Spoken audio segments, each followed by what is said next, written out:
บายดีมื้อนี้เนาะสิมาทากันแดดเตรียมสิออกไปข้างนอกสิไปขึ้นเงินให้ลูกค้าที่ถือรางวัลเนาะก็ได้ว่าสิมาทาครีมกันแดดเพราะว่าสิออกไปพอแดดนะก่อนที่ทาครีมกันแดดขออนุญาตเสร็จหน้าเนาะเสร็จหน้ากันได้หนึ่งนะอันนั้นหนาหนาแต่สาวผู้ใดใส่ครีมอันใดดีเนาะก็ใส่ตัวนั้นเนาะก็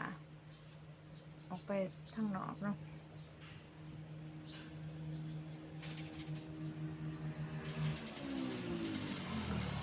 สังเกตความดำของ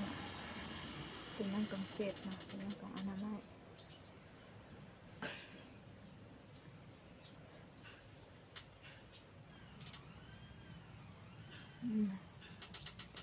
นั่งจากเศษแต่มาเจอตัวนี้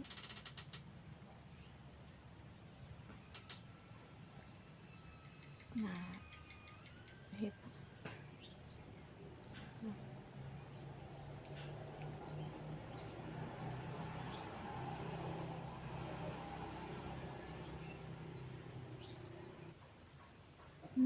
ได้เยอะจะน้อยหนึ่งเนาะ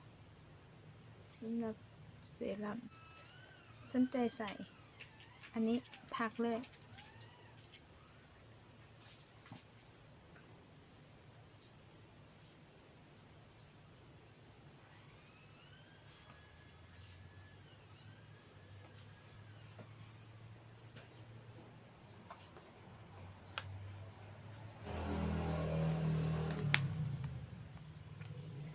โอ้ย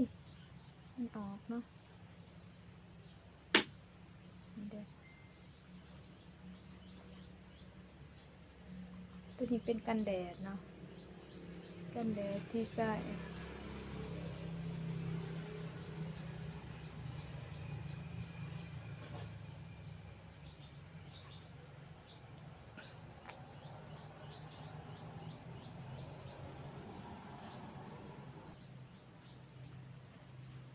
นะเป็นเดิมเกียร์กันแดดมันนาสิเห็นความแตกต่าง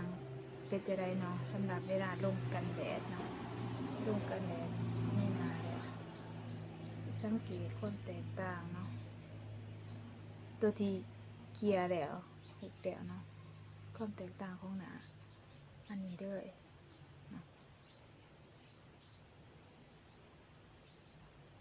ใส่ให้เห็นตัวจริงด้วยเนาะจะน้อยสิว่าตัวอันนี้เป็นครีมกันแดดเนาะที่ใส่อยู่นะที่ใส่อยู่ประจำใส่พวกท่านเบิร์ดดอดขวดหนึ่งได้ใส่บักโดนเนาะสำหรับครีมกันแดดยืเพื่อนก็ใส่เพราะว่าใส่ได้เฮ็ดให้มันใจนาเจ้าของอากาศยืเพื่อนก็หอนแน่เนาะก็ได้กระจัดไปเต็ม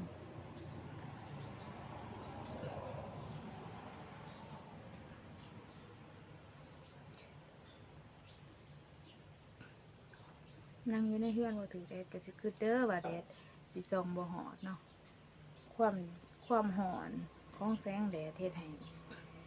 อยู่ในเฮือนก็เฮ็ดให้หน้าดำได้เด้อหูดีเพราะว่าเจ้าของดำหน้าดำมาตลอดเนาะ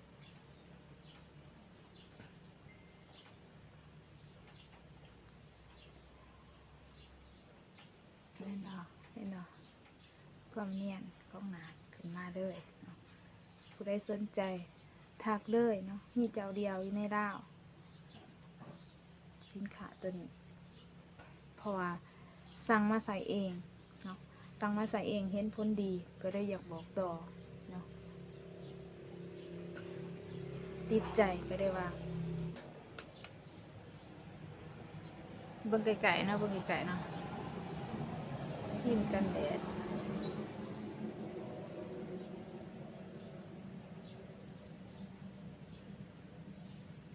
นี่นะดอดงามแบบนี้ ก็มีซ้ำนั่นบ๊ายบาย